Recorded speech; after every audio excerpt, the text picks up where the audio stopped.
Hey, if you are here this morning and you're new or relatively new to River Ridge Church, maybe you're watching online and you're kind of new, this is a great morning to be here because we're talking about the vision of the church and where God has us going as a church. And so if you're new, it's really a great opportunity to say, yeah, I'm on board with this. I want to get behind the vision of where God's taking this church. Or you may listen to it if you're new and go, that's not really for me, and you kind of keep sleeping in on Sunday mornings or whatever else you might do. And if you're a regular here, my hope and desire is that you would be energized about the vision that God has for the church, and also that God would speak to you about the part or the role that you play in the vision of River Ridge Church.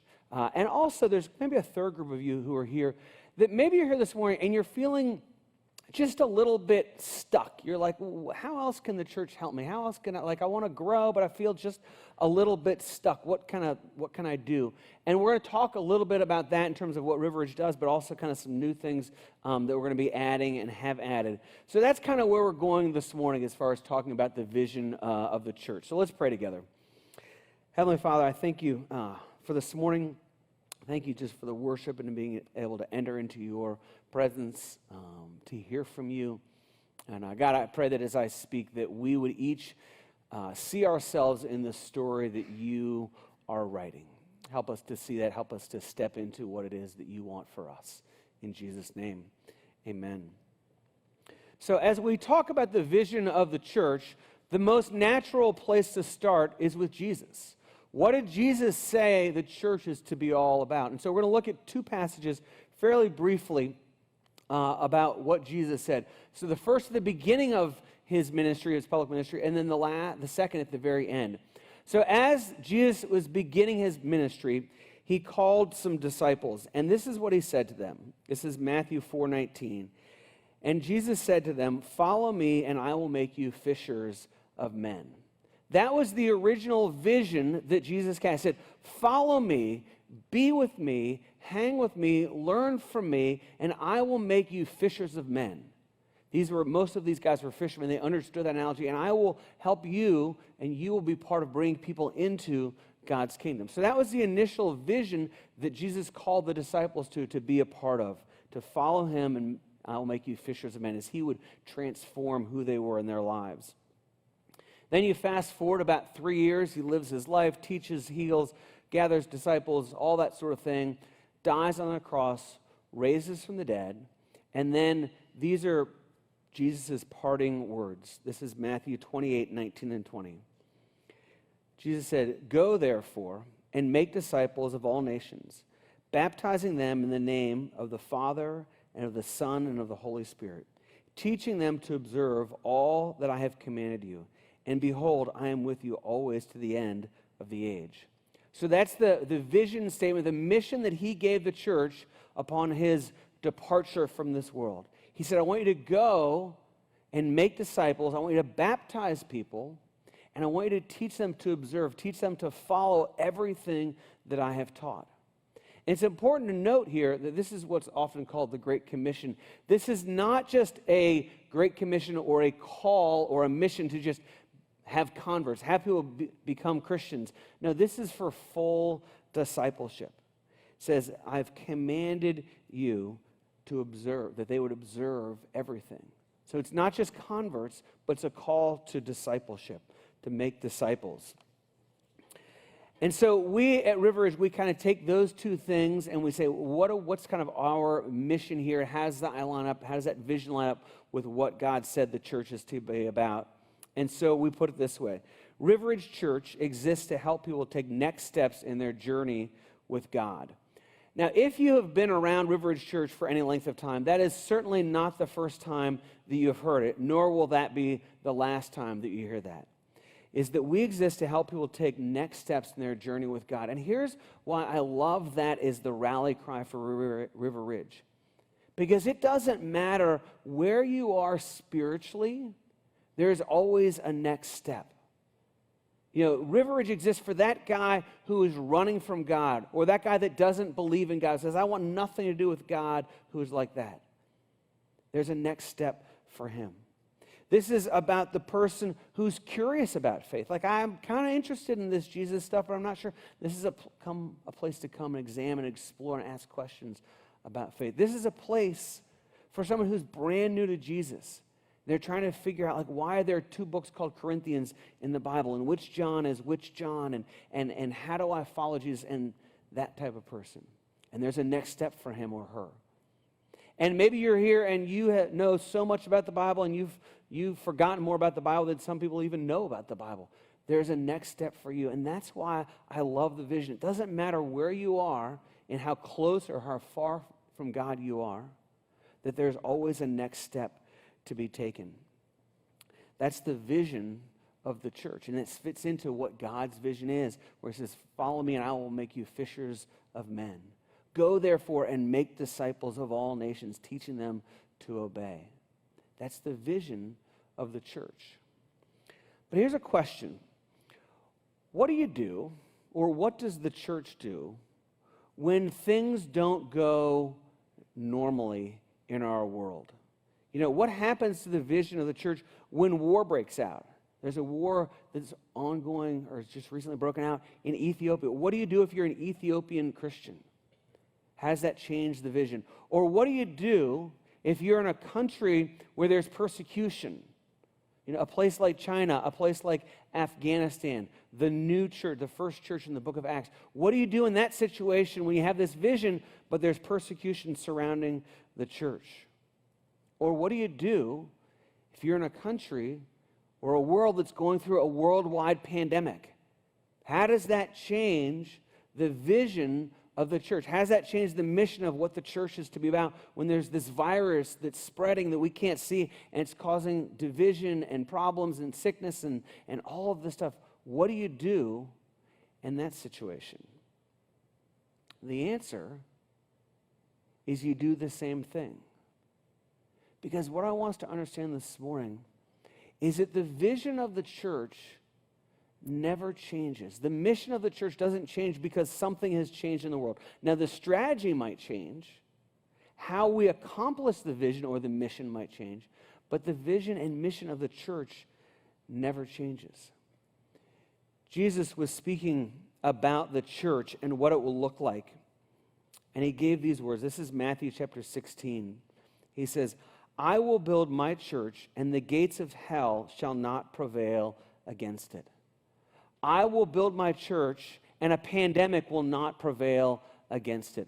I will build my church, and persecution will not prevail against it. I will build my church, and a divided country will not prevail against it. I will build my church, and you can put anything you want in that blank. The gates of hell. I will build my church, and nothing will prevail against it.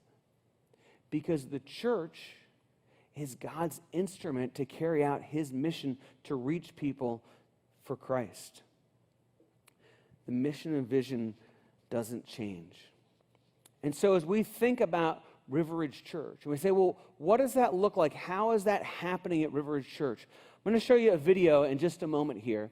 And this video is, it was taped back in June when we had some outdoor baptisms. And some of you were there and some of you were not, but this is kind of their stories and the baptisms and kind of life change that we saw happen that were expressed through baptism back in June. So here's this video. My name is Zach. My favorite Bible verse is John 3:16.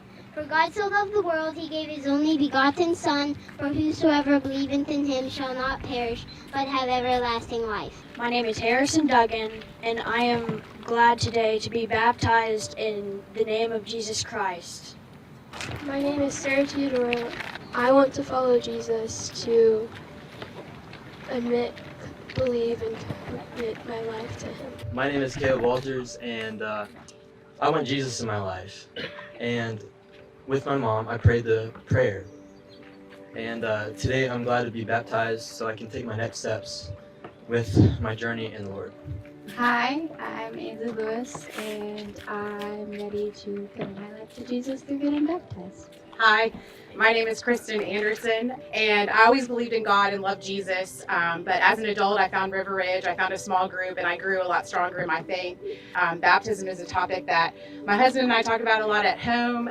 We've talked a lot about in our small group, and I've wanted to do it, and what better day to do it than in the Canal River. So again, I'm Kristen Anderson, and I'm proud today to be baptized in the name of Jesus Christ. Hi, I'm Amber Gall. When I started attending River Ridge, I knew who Jesus was, but we did not have a relationship. I also had conflicting viewpoints on Christianity based on past experiences I had in my life. We just studied Acts as a church, and Paul, he so boldly proclaimed the gospel, and he proclaimed the good news, and I want to be like Paul. I want to be more bold in my faith, and I want to boldly take this next step in my journey. Hi everyone, I'm Kim Nelson. I was confirmed as a 12-year-old. Around the same time, I accepted Jesus as my Savior, as Lord of my life. And I wasn't quite sure at that point what that meant. You would show me. And the book of Acts just reinstates everything that I believe about baptism when you're a believer, that it's really just your next step in following Jesus. And I want to walk with him. I want to be more close to him. And this is my way of doing that, is following in his footsteps to be baptized.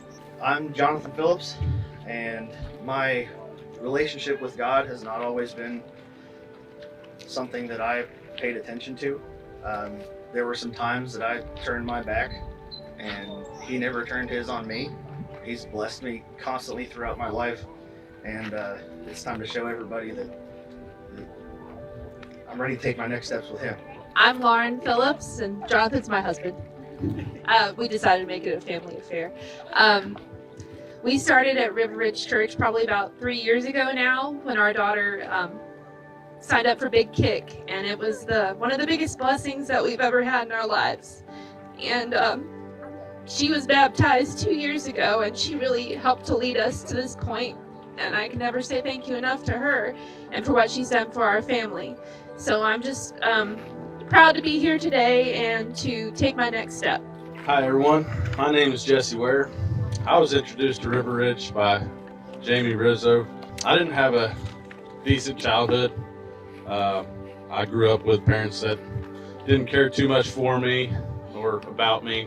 I'd say about 13 years old, I attended a church, Southeast Church of Nazareth down in Canal City, and Pastor Ollie Parsons led the church there, and he noticed on a Sunday when I was around 13, I was having a pretty bad Sunday, so he pulled me to the side and spoke to me, spoke right to my heart, and on that day I accepted Jesus into my life, and I strayed away from him for a long time and never really listened to him. And then I met Jamie, and it's like every day he talks to us, he talks to me, he talks to her, and it's so obvious and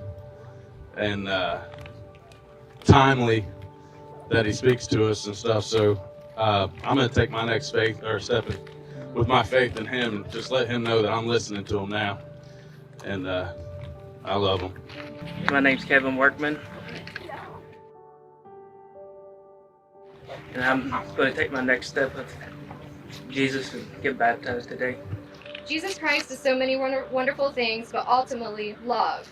River Ridge Church exemplifies this love. It does this by being so welcoming to those who are seeking God and new Christians like me, by helping all take their next steps with God, and by showing Christ's love to our community. My name is Sydney, and I want to get baptized today because I'm so excited to share and show others that I have finally placed my faith in Jesus Christ.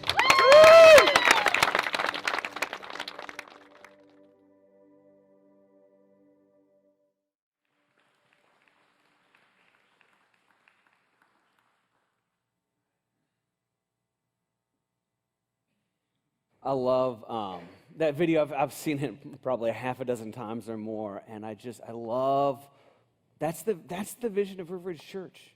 It's people coming to faith in Christ and taking steps towards him. It's a child who gives his life to Christ. Someone who says, I knew about Jesus, but I didn't really have a relationship with him. It's about a family that says, our daughter went to Big Kick, and then she got baptized, and then we decided that we needed to do the same thing. It's a guy who says, I was straying really far from God, but then this church welcomed me in. That's the vision that we're about. And so sometimes when you talk about vision, it's like, well, what's next? What's next is more of that. Like, that's what I want to see. I want to see more and more people come to faith in Christ and take their next steps. So let me give you the bottom line for this morning, and we'll just talk about it for about 10 or 15 minutes. But the bottom line is this. When I take my next steps, the vision of the church is fulfilled. When we take our next steps, the vision of the church is fulfilled. And you see, we saw that in that video, that all of those people took a step of being baptized, but every one of them took a step in their journey of faith because somebody else took a step that allowed them to take that. That there were moms and dads who shared the gospel. They took a step in their own faith and shared the gospel with their kids, and their kids became Christians. And a part of that is there are people who stepped up in our children's ministry and said, hey, I'm going to talk to kids about Jesus, and that was part of their story as well. There was Amber, and she saw people around her taking steps of faith, and she said, I want to take that step as well. I love what Kristen said. She said, I was in a home group, and that encouraged me and inspired me to take my next step. There's a home group leader. Jay is her home group leader, and Jay stepped out. He took a step of faith so that Kristen could take a step of faith. And you talk about Jesse and Sydney coming here to River Church and feeling welcomed. They took that step because many of you took steps in your own faith to be on the worship team, to be part of the group. Said, I felt so welcomed. That's because somebody took a step and said, I'm going to serve on the guest services team. I'm going to serve coffee or parking or whatever it is. I'm going to be a part of the worship team. And so many of you have helped out with Big Kick, right? Teaching kids how to play soccer, pouring Gatorade, lining fields, all that kind of stuff.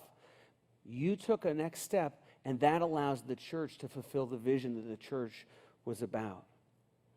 And so I want us to understand that this morning, that what is the vision of the church? How do we keep seeing what we see there? Is when all of us take our next steps and continue to take next steps, that allows the vision of the church to be fulfilled.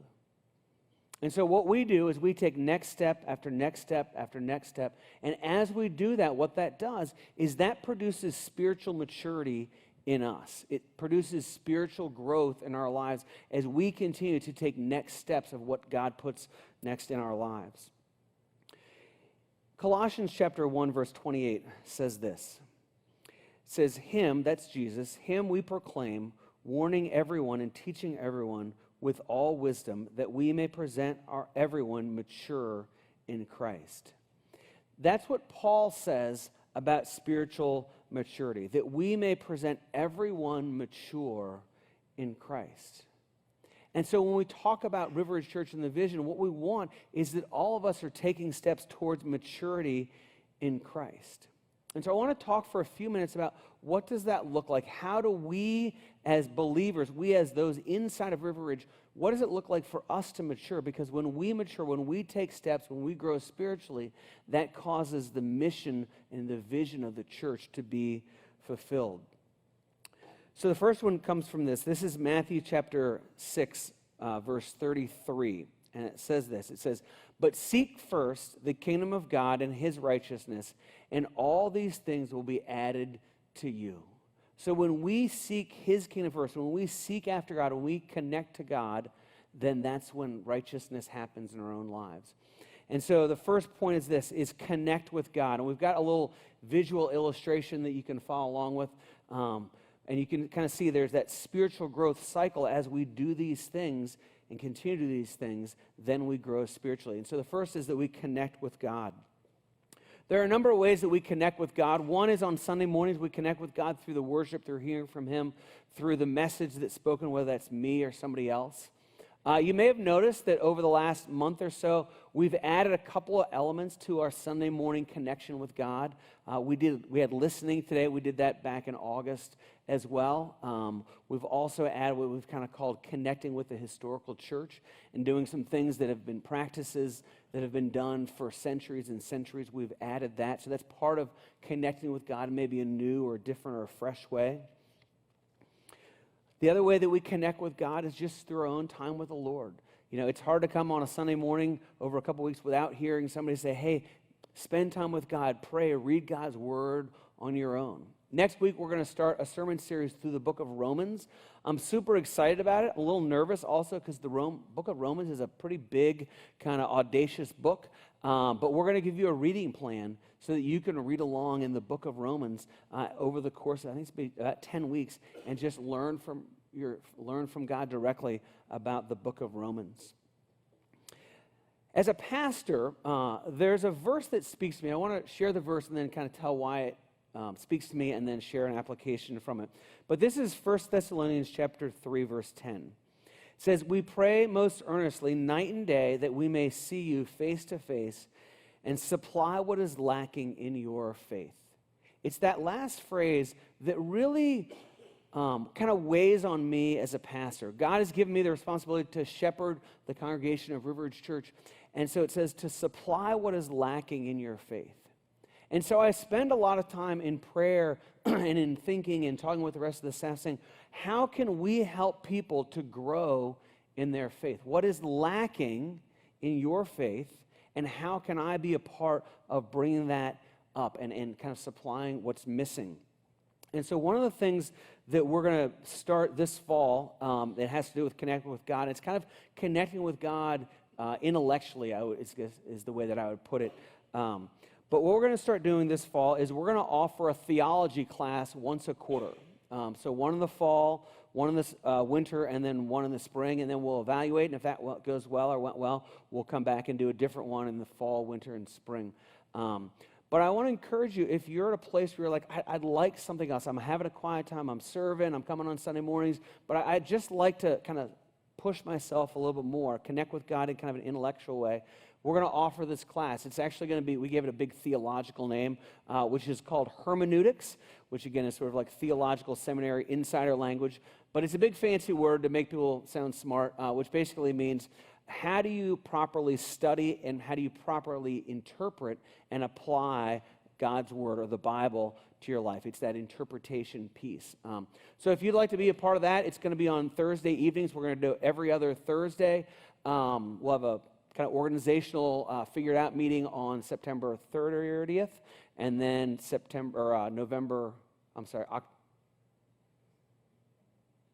I'll figure it out. September, October, November, December. Okay, September 30th will be the info meeting on Zoom, and then we'll meet starting October the 7th, and then every other week. And just so you know, like to give you a fair warning here, like there's going to be homework between classes, probably 2 to 4 hours of homework. This is going to be kind of high-level stuff. So anyway, love to have you be a part of it. We'll give you more information on September 30th. So here's the second circle about that kind of leads to this growth cycle. This is Hebrews chapter 10, verse 24. And it says, and let us consider how to spur one another on to love and good works, not neglecting to meet together, as is the habit of some, but encouraging one another. So that's from the book of Hebrews. So the next part is to grow in community, to grow in our relationships with one another, and that's going to serve to push us towards spiritual growth, to love one another well, to grow in our good works. You know, one of the things about church, and when we think about church, we kind of think about like this is church, but church is like whenever God's people gather, that is the church, the people of God doing the things of God. But there's so much in the Bible, this is going to sound weird, but there's so much in the Bible that doesn't work in church, okay? So if you look at the Bible and what it says about people, there's all these one another verses. Love one another, pray for one another, encourage one another, rebuke one another, confess your sins to one another, be thankful for one another. I mean, there's all these one another verses. But we don't do a lot of those on Sunday morning, maybe even most of those on Sunday morning, because it's a group of a couple hundred people. That's part of why we have life groups, so that you can meet with a group of 8, 10, 12 people, sometimes 4, sometimes 15, whatever it is. But you can practice these one another verses in circles as you love people who are part of your life group. There's a friend of mine, and she was sharing about her life group and how much she loves her life group. I'm like, hey, would you come to church and share it on a Sunday morning, or maybe we could videotape you talking about it? And she's like, no, never, ever, ever am I getting in front of a video camera and doing that. I'm like, could you at least write it down for me so I can share? And she's like, yes, but barely. But this is what she said, and I just find this so encouraging. She said, we've been going to River Ridge now for the past 6 years, and every year I would hear them talk about small groups. Back in 2019, we finally decided to join a group. I remember the first evening that we met being so nervous, and honestly, I was ready to just skip it altogether. Fast forward to today, and the people that I've met in our group are some of the greatest friends now. We pray for each other, we encourage each other, we lift each other up when we need it. I'm so glad that I had a chance, and that I took a chance and I stepped out of our comfort zone to try a small group. I love those words. And if you're thinking, maybe I want to do a small group, go to the Sign Up for Anything button on the River Ridge website and say, hey, I'd like to get involved. Most of them started either last week or this week, so it's a great time to get involved.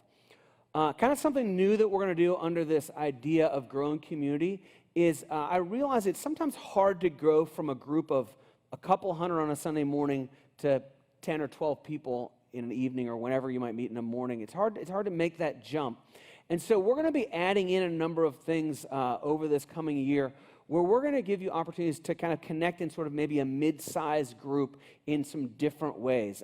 So for this fall, we've got planned kind of a marriage night where you can meet some other folks who are married. We've also got a women's trivia night that's going to be in the works. So just some of those things. We're also talking about doing some things that are geared around neighborhoods, like let's get everybody from Pinch together and do something. Let's get everybody from Fort Hill together and do something. So just some of those community things are kind of coming up on the horizon. Here's the third circle, comes from Mark chapter 10. It says, for even the Son of Man came not to be served, but to serve, and to give his life as a ransom for many. And the third one is serve on purpose. That God calls us, and when we serve, that's what God uses, or how God uses that to move us forward in life, in our spiritual journey.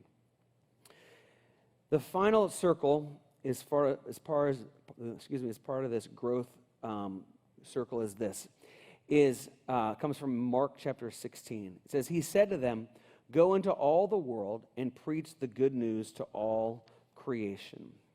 And so the last one is go with hope. Go with hope. If you've been around River Ridge Church for a while, or you went through Discovering River Ridge, you may have seen the first part of this, connect, grow, serve. But this fourth part of go with hope is new. And it's not new that we just started doing it, but it's new in the sense that we want to elevate it and put this out there as helping people to understand what it means to grow spiritually. And kind of here's why that we're sort of elevating the go with hope is, when we talk about going, we're talking about taking a step out of our comfort zone and doing something that is beyond us that reaches the world. And two things happen when we do that. One is that we grow spiritually, but the second is that the world is reached with the gospel. And so that could be going and leading something, leading a small group, leading with high school ministry, leading in some form or fashion. It could be going in that sense. It could be going across the ocean to another country and sharing the gospel.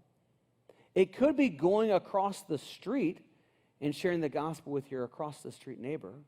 It could be going to a place in Charleston that's just you're not so comfortable with and being a part of that.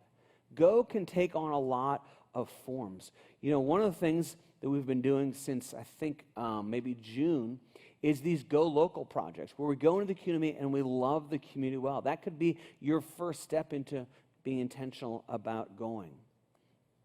But there's a whole lot of ways to go and to bring hope to people. And again, the idea is that, and this maybe you've been around for a while, it's like, well, come to church on Sundays, I'm having a quiet time, I'm in a group, I serve on the greeting team, but I just feel like I need to be stretched a little bit more. I need to do something more to kind of grow my faith, to increase my maturity. And go is more often than not the thing that's missing, the piece that's missing from this spiritual maturity that we're looking for. And there's all kinds of ways that you can go that will challenge you. If you're feeling a little stagnant, a little bit like, hey, I need to go, like, go be a foster parent. It's really hard. You will grow so much by doing it. Go be a part of a jail ministry. There's people who are behind bars, and man, they need the hope that you can take to them. Go volunteer at a homeless shelter, because those folks need hope. Go to a nursing home. Go invite everybody on your street to come and have dessert at your house or a cookout or come to church. There are so many ways that we can go. And when we go, that prevents us from being stagnant. But when we go, that also increases the mission and vision and reach of the church. And so if you're feeling a little bit stuck, step out of your comfort zone. You don't need to wait for me or the church to organize. We're doing this thing over here, we're doing this thing over here. Step out and take a step of faith as you go with hope. So we gave you 4 things. We put the graphic back up for just a minute. So we said connect with God, grow in community, serve on purpose, and go with hope. And so as you hear those things, what is it that God is tapping on your heart about? What's the next step with you? Because as we've said, as we take our next steps, the church takes the next step in fulfilling the vision and mission of what God has called us to. Because the truth is, if we stop taking steps, then River Ridge Church stops fulfilling the mission that God has for us. If we just kind of get complacent, like I'm kind of good just doing what I've been doing for a long time, if we get complacent, then River Ridge stops fulfilling the mission. Now, that doesn't mean that God does. God will just use other people, and that's fine too. But we want God to use us in our lives to fulfill the mission that he has. And there's a choice for us. You know, we could say, you know what? There's a worldwide pandemic going on, so I'll just kind of wait and hunker down, and when this thing clears, then I'll take some next steps. Or we can jump in right now and say, God has a step for me. And when I take that step, that's going to have a ripple effect on somebody else becoming a Christian or somebody else growing in their faith with Christ.